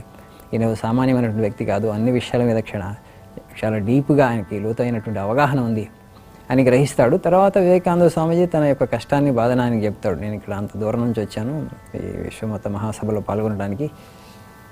తర్వాత ఆయన వెళ్ళినప్పుడు పరిచయ పత్రం లేకుండా మేము ఎవరికి అవకాశం ఇవ్వమంటారు. అప్పుడు తన ఆ బాధ చెప్తాను, నాకేం పరిచయ పత్రం లేదు, ఎందుకంటే సనాతన ధర్మం అనేటువంటి ఆర్గనైజ్ రిలీజన్ కాదు, ఎవరి నుంచి తీసుకోవాలి పరిచయ పత్రం అంటే, ఏ సంస్థ నుంచి తీసుకోవాలి, ఏ సంస్థ నుంచి తీసుకోవాలి అది అంటే అది వాళ్ళకి అర్థం కాలేదు. అది మీరు ఎవరిని రిప్రజెంట్ చేస్తున్నారు, ఏ సంస్థ నుంచి రావాలని కోరుకుంటారు వాళ్ళు. అప్పుడు ఆయన అంటారు, ఓ స్వామీజీ మిమ్మల్ని పరిచయ పత్రం, మీకు పరిచయ పత్రం ఎందుకు, పరిచయ పత్రం అడగటం అంటే సూర్యుడికి ప్రకాశించే హక్కు ఏంటి ఆయన అడగటం అవుతుంది, మీరు జ్ఞాన సూర్యుడు అని చెప్పి ఆయన గ్రహిస్తాడు. నేను పరిచయ పత్రం ఇస్తానని ఆయన ఒక 2 వాక్యాలు రాస్తారు. Here is a man who is more learned than all of our learned professors put together. మన విశ్వవిద్యాలయంలో ఉన్నటువంటి ఆచార్యులు అందరి జ్ఞానాన్ని కలిపినా కూడా ఈయన జ్ఞానానికి సాటి రాదు అని చెప్పేసి ఆ పరిచయ పత్రాన్ని డాక్టర్ జే బ్యారోస్, ఎవరైతే ఈ విశ్వమత మహాసభని ఇప్పుడు ఆర్గనైజ్ చేస్తున్నారో ఆయన నా మిత్రుడే, నేను ఆయనకి పరిచయ పత్రం రాసిస్తానని చెప్పి రాసిస్తాడు. అయితే వివేకానంద దాన్ని కూడా పోగొట్టుకుంటాడు, ట్రైన్లో పోయేటప్పుడు మర్చిపోయి అది కూడా పోగొట్టుకుంటాడు. అది కూడా పోగొట్టుకొని పాపం అక్కడ షికాగోలో వెళ్ళినప్పుడు చాలా తీవ్రమైన, చాలా విపరీతమైన చలి, రైళ్ళు దాని బోగిల్లో పడుకుంటారు 1-2 రోజులు. తర్వాత అక్కడ భిక్షాటన చేయనీరు, భిక్షాటన చేసినటువంటి వాళ్ళని చాలా చీదరించుకుంటారు. 1-2 సార్లు ప్రయత్నం చేస్తారు. అక్కడ జర్మన్ కాలనీ ఉంటుంది, అక్కడికి వెళ్ళి అడుగుతారు. వాళ్ళకి భాష రాదు, వాళ్ళకి ఇంగ్లీష్ కూడా రాదు, వాళ్ళంతా జర్మన్స్ కాబట్టి వాళ్ళు ఏదో బిచ్చగాడు. అందులో మనం భారతదేశం నుంచి వచ్చినటువంటి, భారతదేశం ఇప్పుడు బ్రిటిష్ వాళ్ళ పాలన ఉంది కాబట్టి చాలా చాలా హీనంగా చూసేవాడు, నీచంగా చూసేవాడు. అయితే వెళ్ళి ఆ స్త్రీ మేరీ హేల్ ఆ కుటుంబం ఆ ఇంట్లో ముందు ఆయన అలా కూలబడిపోయి కూర్చుంటారు, ఎందుకంటే ఎగ్జాస్ట్ అయిపోతారు, అది పూర్తిగా ఆకలితో ఉంటారు. ఆ చలికి ఎగ్జాస్ట్ అయిపోయి కూర్చున్నప్పుడు విధి ఆ తలుపులు అలా తెరుచుకుంటాయి. ఆమె చూస్తుంది, ఇక్కడ ఆ తలఫా అదంతా చూస్తే ఆమె విశ్వమత మహాసభ జరుగుతుంటే విషయం తెలుసు, ఈయన ప్రతినిధిగా ఇక్కడికి వచ్చినట్టున్నారు, దీనికి అకామిడేషన్ ఏం దొరకలేదేమో అని చెప్పి ఆమె లోపలికి తీసుకెళ్తుంది. తర్వాత ఆ మేరీ హేల్ ఆ కూతుర్లు వివేకానంద స్వామిజీకి చాలా విశేషంగా సహాయం చేస్తారు. ఆమె తీసుకెళ్ళి గుర్రబండిలో ఆ విశ్వమత మహాసభ దగ్గరికి తీసుకెళ్ళి వివేకానంద స్వామిజీని అక్కడ కూర్చోబెడుతుంది. అక్కడ కూర్చోబెట్టి ఆమె మళ్ళీ డాక్టర్ బ్యారోస్తో మాట్లాడి స్వామీజీ మహాసభని అటెండ్ అయ్యేటట్టు చేస్తుంది. తర్వాత ఆయన ఉపన్యాసం ఇచ్చిన తర్వాత అఫ్కోర్స్ ఇది ఆయన ఉపన్యాసంలో ఫస్ట్ నేను అమెరికన్ సిస్టర్స్ అండ్ బ్రదర్స్ అంటేనే అంతగా చప్పట్లు చచ్చారని, అందరూ ఉద్యోగంతో ఊగిపోయారని అంటారు. అంత ఉద్యోగం అంటే ఒక్క మాటలోనే అంత ఉద్యోగం రావాల్సినంత ఏముంది ఆయనలో ఏముంది? ఎందుకంటే ఆయన సిద్ధి పొందినటువంటి వ్యక్తి కదమ్మా, అందుకని ఆయన అద్వైత సిద్ధిని పొందినటువంటి వ్యక్తి. అంటే కేవలం పెదాల నుంచి ఆ మాటలు రాలేదు, హృదయపు లోతుల నుంచి ఆ మాటలు వచ్చాయి. అంటే sisters and brothers of America అంటే మానవాళి మనందరికీ మనకి భ్రాతృత్వం ఉంది. ఆ సోదర ప్రేమ అన్నటువంటి సోదరి ప్రేమ ఆయన నుంచి పూర్తిగా వ్యక్తమైంది. ఇప్పుడు హృదయం నుంచి వచ్చిన మాటలు కాబట్టి వాళ్ళ హృదయాన్ని స్పృశించాయి కాబట్టి అప్రయత్నపూర్వకంగా వాళ్ళు లెగిసి, అంటే నిజంగా ఈ ఈస్ట్ నుంచి అంటే భారతదేశం నుంచి వచ్చినటువంటి ఒక వ్యక్తి మనల్ని ప్రేమిస్తున్నాడు నిజంగా. అంటే ప్రేమకు లొంగనటువంటి వాళ్ళు ఎవరు ఉండరు కదా. అంటే ఆ నిజంగా ప్రేమిస్తున్నాడు. ఒక మాటలోనే తెలుస్తుంది అంటారా? తెలుస్తుందమ్మా, యోగి కాబట్టి, ఋషి కాబట్టి. అందులో ఉన్నటువంటి ఆర్ద్రత, ఆ ప్రేమ, దానివల్ల వాళ్ళు అది స్పృశింపబడ్డారు ఆ విధంగా. అంటే వాళ్ళకేంటంటే ఇప్పుడు హిందువులు వేరు, ముస్లిమ్స్ వేరు, క్రైస్తవులు వేరు, బుద్ధిస్టులు వేరు, ఈ విధంగా అంటే మా మతమే గొప్పది, ఈ విధమైనటువంటి భావనలో ఉండి మనం ఎప్పుడు కూడా ఆ పూర్తిగా హృదయపూర్వకంగా ఇంకో వ్యక్తిని ప్రేమించడానికి అవకాశం లేకుండా చేసుకుంటున్నాం. కాకపోతే ఇక్కడ సనాతన ధర్మంలో, అద్వైతంలో ప్రతి వ్యక్తిలోనూ భగవంతుడు ఉన్నాడు. భగవంతుడు ఒక్కడే కదా. శరీరం, మనస్సు అనేటువంటి జడ పదార్థాలు. ఇది విజ్ఞానం కదా, ఇది నమ్మకం కాదు కదా. ఈ రెండు జడ పదార్థాలను ప్రకాశింపజేస్తుంది ఎవరు? లోపల చైతన్యం. ఆ చైతన్యం ఒకటే. ఆ చైతన్యం అన్ని జీవుల్లోనే ఉంది, మనుషులని కాదు. కాబట్టి ఆ విధంగా మనం ఎప్పుడు కూడా మనిషి మతం పేరుతో వేరు చేయలేదు, చేయలేము కూడా, ఎందుకంటే విజ్ఞానం కాబట్టి. సో ప్రపంచంలో అందరిలో వ్యక్తుల్లో కూడా ఆత్మే ఉంది కాబట్టి వాళ్ళందరినీ భగవంతుడి స్వరూపాలుగా భావించి వివేకానంద స్వామీజీ ఆ విధమైనటువంటి ఆ భాతృత్వ భావనని ప్రకటించగలిగారు. ఆ ప్రేమ భావన, అంటే మనందరం కూడా ఒకే కుటుంబం అన్నటువంటి భావన, ప్రపంచం అంతా ఒకే కుటుంబం అన్నటువంటి భావన, వసుధైవ కుటుంబకం అని ఉంటుంది. ఆ భావనను ఆయన వ్యక్తం చేశాడు. Sisters and brothers of America అని. మేము ఇటుపక్క ఉన్నాం, భూమికి ఇటుపక్కన, మీరు భూమికి అటుపక్కన ఉన్నారు. భూమికి అటుపక్కన ఉన్నటువంటి మన ఇద్దరి మధ్యలో ఈ సోదరభావం ఉండాలి, ఎందుకంటే అందరం కూడా ఒకే భగవంతుడి బిడ్డలు. అన్ని మతాలు ఒకటే, మీ మతం మాకు అవసరం లేదు, మీరేం మాకు వచ్చి చెప్పాల్సిన అవసరం లేదన్నప్పుడు వ్యతిరేకత రాలేదా? అంటే స్వామీజీ దీన్ని ఒక నమ్మకంగా అక్కడ వాళ్ళకి వివరించలేదు కదా, ఒక సైన్స్గా, విజ్ఞానంగా వివరించారు. అమెరికా వాళ్ళ యొక్క గొప్పతనం ఏంటంటే వాళ్ళు లాజికల్గా మనం ఎక్స్ప్లెయిన్ చేస్తే, హేతుబద్ధంగా, శాస్త్రీయంగా, తార్కికంగా వివరిస్తే వాళ్ళు ఒప్పుకుంటారు. ఎందుకంటే ఓపెన్ సొసైటీ అది బేసికల్గా. అంటే వాళ్ళు అంత రిజిడ్ కాదు, అంటే కొన్ని నమ్మకాలని పట్టుకొని ఈ నమ్మకాలే నిజం అనేటువంటిది వాళ్ళ బుద్ధికి ఆ విధంగా పదును పెడతారు.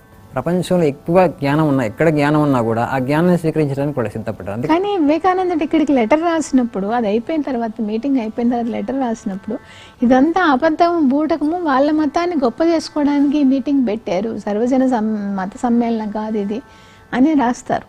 అంత భావజాలంతో ఉన్న వాళ్ళు వాళ్ళ మతాన్ని పైకి చెప్పుకోవాలా, వాళ్ళ మతాన్ని ఉద్ధరించుకోవాలా, వాళ్ళ మతమే గొప్పది అని నిరూపించుకోవాలా అన్న వాళ్ళ మైండ్లోంచి ఈయన సర్వమతాలు ఒకటే అన్నది ఎలా తీసుకెళ్లారు ఆ మీటింగ్లో? అయితే ఆ విశ్వమత మహాసభని ఆర్గనైజ్ చేసినటువంటి డాక్టర్ బ్యారోస్కి ఆ ఉద్దేశం ఉందమ్మా. యాక్చువల్లీ కొలంబస్ అమెరికాని కనుక్కొని 400 సంవత్సరాలు అయింది. ఆ సందర్భంగా ఆ సభని ఏర్పాటు చేశారు. అంటే ఈ మత సభ ఒకటే కాకుండా విజ్ఞాన శాస్త్రానికి సంబంధించినటువంటి ప్యారలల్గా అన్నీ నడుస్తూనే ఉన్నాయి. అంటే ప్రపంచంలో గొప్ప గొప్ప మెషిన్స్ కనుక్కునే కంపెనీలు అందరూ కూడా అలా తెచ్చి వాళ్ళ మెషిన్స్ని అక్కడ పెట్టారు. It's kind of expo. మనం ఈ రోజుల్లో ఎక్స్పో అంటాం కదా, ఎక్స్పో అన్నీ ఉన్నాయి, అన్ని ఎక్స్పోస్ ఉన్నాయి. దాంట్లో భాగంగా దీన్ని కూడా పెట్టారు, సభని కూడా, మత సభని కూడా. అయితే డాక్టర్ బ్యారోస్ ఉద్దేశం ఏంటంటే భగవంతుడు మమ్మల్ని అనుగ్రహించడం వల్ల మేము ఈ ప్రాస్పెరిటీని, ఈ అభివృద్ధిని ఏదైతే ఉందో అది సాధించాము. మీరు కూడా మా దేవుడిని, మా ప్రవక్తను నమ్ముకుంటే మీరు కూడా ఇదే విధమైనటువంటి భౌతికమైనటువంటి అభివృద్ధిని, ప్రాస్పెరిటీని పొందుతారని చెప్పటం. అయితే మన దేశంలో మన అవగాహన ఏంటంటే భగవంతుడికి భౌతికమైనటువంటి అభివృద్ధికి సంబంధం లేదు, మనం భగవంతుని కర్మఫలాలు పరంగా వస్తుంది. అంటే భగవంతుని కేవలం కాస్త డబ్బులు ఇవ్వమని చెప్పేసి, ధనం ఇవ్వమని, ఐశ్వర్యం అది ఇస్తే భగవంతుడు అని కాకుండా భగవంతుడిని మనం అహేతుకంగా ప్రేమించాలి, ఏమి అడగకుండా, ఏమి ఆశించకుండా నిస్వార్థమైన ప్రేమను మనం భగవంతుడికి ఇస్తే భగవంతుడు ప్రేమ స్వరూపుడు కూడా అనుగ్రహానికి పాత్రడం అవుతామని చెప్పి. మనకి ధర్మం గురించి, రిలీజన్ గురించి భిన్నమైన అభిప్రాయం ఉంది. శరీరానికి కావాల్సిన కొన్ని వస్తువులు, వస్తు సముదాయం ఇచ్చేటువంటి వ్యక్తిగా మనం భగవంతుని పూజించాం కదా. మనకి దాని గురించి ఎందుకంటే ఇక్కడ వైరాగ్య భూమి యాక్చువల్గా. అంటే నువ్వు అన్నిటిని త్యజిస్తేనే నువ్వు నిజంగా భగవంతుని ప్రేమించగలుగుతూ ఉంటాం మనం, ప్రాపంచికమైనటువంటి ముఖ్యంగా. కానీ వాళ్ళకేంటంటే ప్రాపంచికమైనటువంటి పొందటమే జీవిత లక్ష్యం, అవి ఎక్కువగా పొందామంటే భగవంతుడు అనుగ్రహించాడు, భగవంతుడి చేత అనుగ్రహింపబడ్డాం అనుకునేవాడు.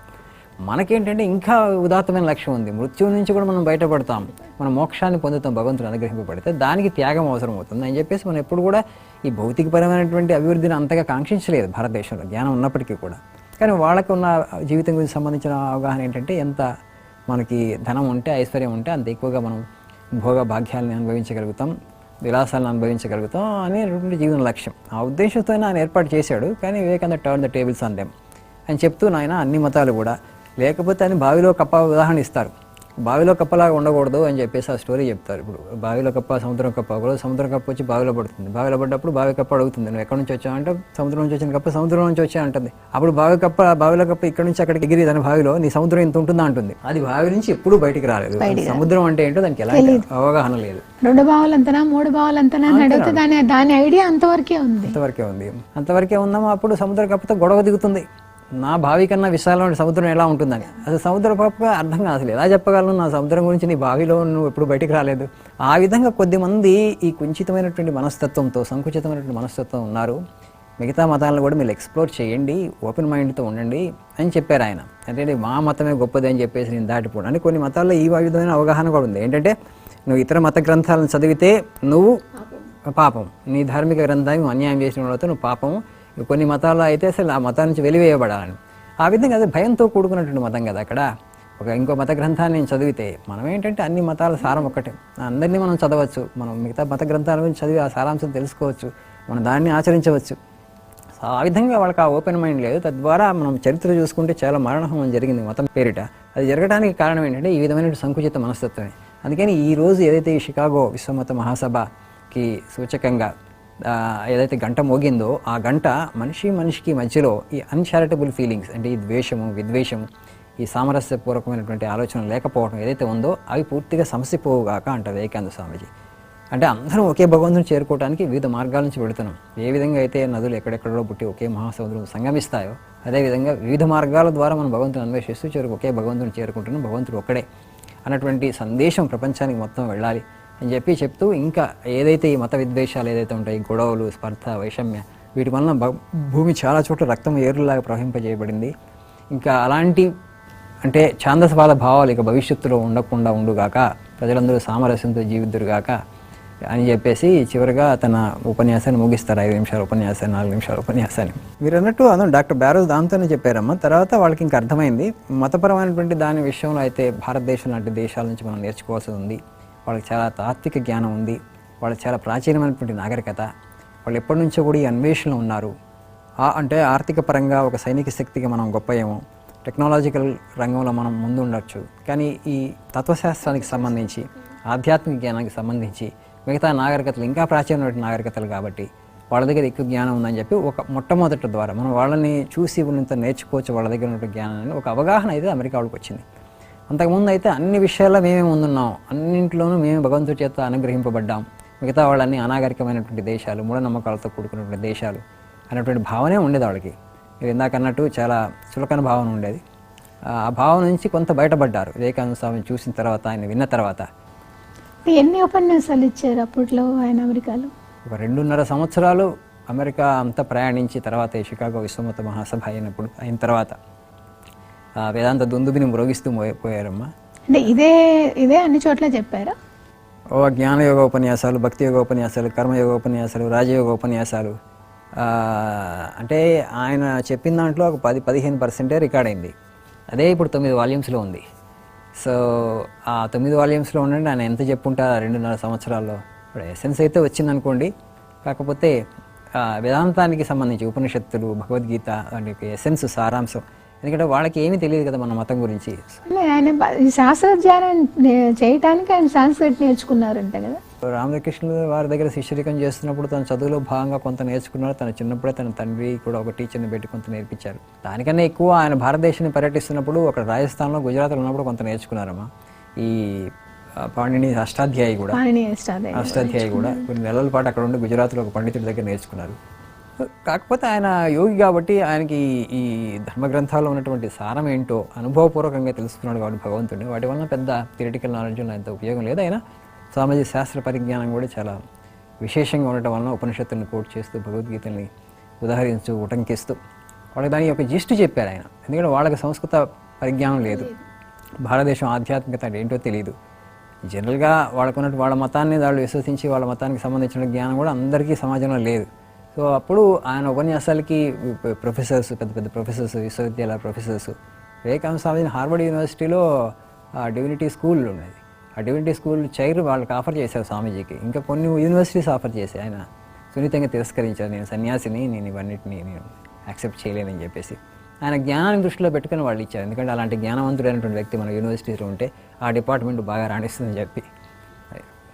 యూనివర్సిటీకి అదొక ఇదిగా దీపాలు పెట్టి దాని మీద ఆయన వర్డ్స్, ఫస్ట్ ప్రసంగించిన వర్డ్స్, ఆయన ఇక్కడ ఉపన్యాసం ఇచ్చారు అనే ఒక మాన్యుమెంట్గా ఉంది. అవును, ఆ మెట్లు కింద వాళ్ళు మామూలుగా ఈ ఎల్ఈడి లైట్లు రాసి లైట్స్ పెట్టి లైట్స్లో ఆయన వాక్యాలన్నీ పెట్టారు. అది చాలా అవసరం అమ్మా. మనం ఇప్పుడు చూస్తే ప్రపంచాన్ని ఇప్పుడు యుద్ధాలు జరుగుతున్నాయి కదా, మధ్యప్రాచ్యంలో జరుగుతున్న ఆ యుద్ధం చూసుకుంటే అంటే మనిషిని ఇంత తీవ్రంగా అంటే ద్వేషిస్తాడా, అది ద్వేషిస్తే మనం నిజంగా నాగరికులమా, అది చూస్తుంటే మనం ఆ యుద్ధాన్ని చూస్తుంటే భారతీయులకైతే అది చాలా అంటే మనకి అది చూడలేము అట్లాంటి. అంటే మతం అనేటువంటిది మనిషిని జీవితాన్ని ఇంకో జీవిని ఇంకో జీవితాన్ని మమేకం చేయాలి, కలిసిపోయేటట్టు ఉద్ధరించడానికి చేయాలి. చేయాలి. విడిపోయేందుకు దానికి ఒకరంటే ఒకరు భయపడేంత విధంగా ద్వేషం.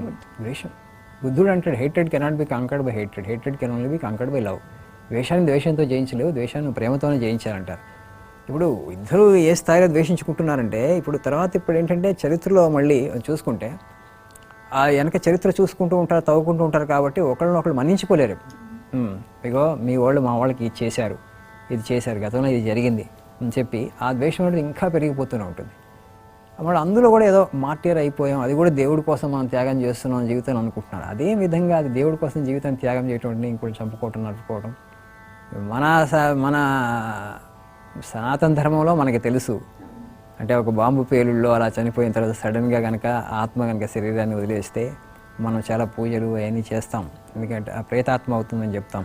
భగవంతుడి దగ్గరికి వెళ్ళడం కల్లా ప్రేతాత్మ అవుతుంది అని చెప్పి చెప్తాం యాక్చువల్గా. ఇప్పుడు వాళ్ళకు ఉన్నటువంటి భావన ఏంటంటే ఆ విధంగా చనిపోతే మన స్వర్గంలో ఇంకా మనల్ని తీసుకుపోయి కూర్చోబెట్టుకుని భగవంతుడు ఇంకా మనల్ని ఆదరిస్తాడని చెప్పేసి ఎవరు రాశారన్న సంగతి వదిలిపెడితే కామన్ సెన్స్కి కూడా అది విరుద్ధంగా భగవంతుడు తన బిడ్డలందరూ కలహించుకోకుండా ప్రేమతో జీవించాలని కోరుకుంటాడు. భగవంతుడు మనం తల్లి అంటాం, తండ్రి అంటాం.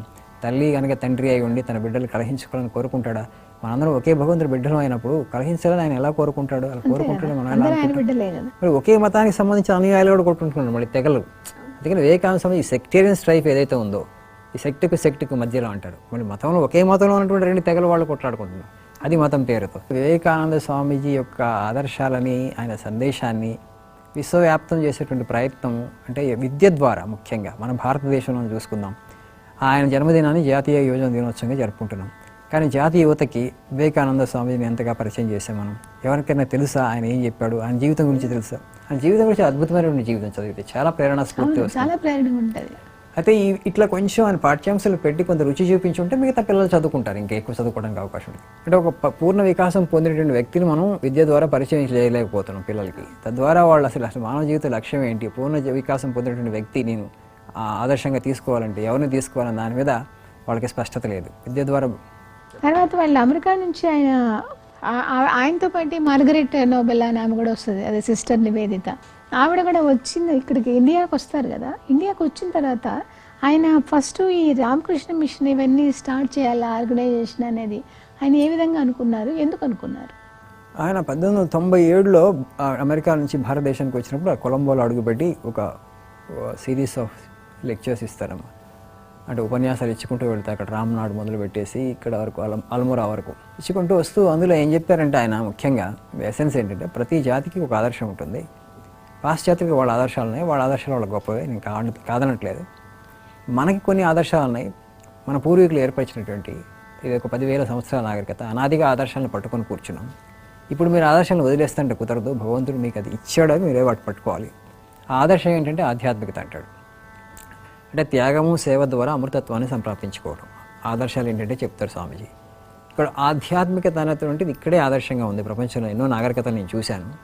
వాళ్ళకి ఏంటంటే జీవితంలో ఒక నాగరికతగా, ఒక దేశంగా, ఒక జాతిగా వాళ్ళ లక్ష్యం ఏంటంటే ఒక ఆర్థిక శక్తికి ఎదగాలని, ఒక సైనిక శక్తికి ఎదగాలని, లేకపోతే ఒక రాజకీయ శక్తికి ఎదగాలని. మనం ఎప్పుడు కూడా ఒక ఆధ్యాత్మిక శక్తిగానే ఉండాలని కోరుకున్నాం. అనాదిగా దానికోసమే ప్రయత్నం చేస్తున్నాం. గంగా నదిని నువ్వు వెనక్కి ప్రవహింపజేయలేవు అంటారు వివేకానంద స్వామీజీ. భారతీయ నాగరికత తరతరాలుగా ఒక ఆధ్యాత్మిక నాగరికతకి కొనసాగుతుంది, అది ఆ దిశగానే కొనసాగాలి.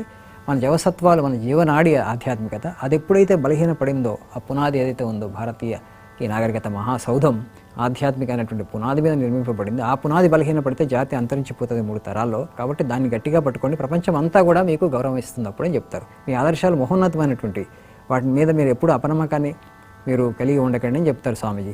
చెప్తూ ఈ భారతదేశాన్ని అంతా కూడా ఇప్పుడు స్పిరిచువల్ థ్రెడ్తో, కామన్ థ్రెడ్ ఉంది, దాంతో యునైట్ చేసి జాతీయత భావాన్ని పరోక్షంగా రగిలిస్తారు ఆయన. బ్రిటిష్ వాళ్ళకి వ్యతిరేకంగా ఒక్క మాట అనకుండా భారతీయులకు భారతదేశం యొక్క గొప్పతనాన్ని, వైభవాన్ని చాటుతూ భారతీయులందరినీ ఏకత్రాటి మీదకి తీసుకొచ్చారు. జాతీయత భావాన్ని రగులు కలిపి ఆ విధంగా ఆయన స్వాతంత్ర సమర దానికి కూడా సమరానికి కూడా అవేకనర్ మోడర్న్ ఇండియా, ఆధునిక భారతీయ జాతి పితామహుడు అంటాం అవేకనర్, దాన్ని జాగృతపరిచినటువంటి వ్యక్తి. ఆయన చెప్పిన దాన్ని ఆ పునాది మీదనే మన మిగతా మహాత్మా గాంధీ గారు కానీ, అరవింద ఘోష్ కానీ, మన సుభాష్ చంద్రబోస్ వీళ్ళందరూ కూడా తిలక్ కూడా కొన్ని రోజులు ఉన్నారంటే ఈఎస్ అమ్మ తిలక్తో కూడా ఆయన మాట్లాడారు, పరిచయం అయ్యారు, ఈ గురించి చర్చించారు.